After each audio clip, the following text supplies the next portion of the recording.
eHandbook Navigator is a standard desktop application which installs onto your Windows computer. In order to run the setup.exe, right-click on the setup.exe file and run it as administrator.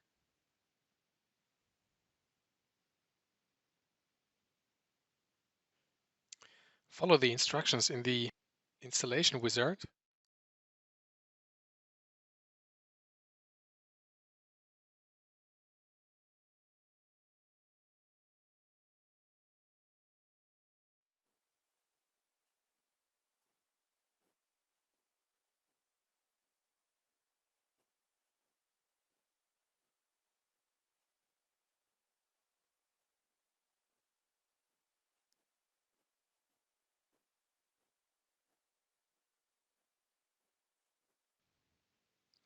After the installation has completed, you can directly launch eHandbook Navigator.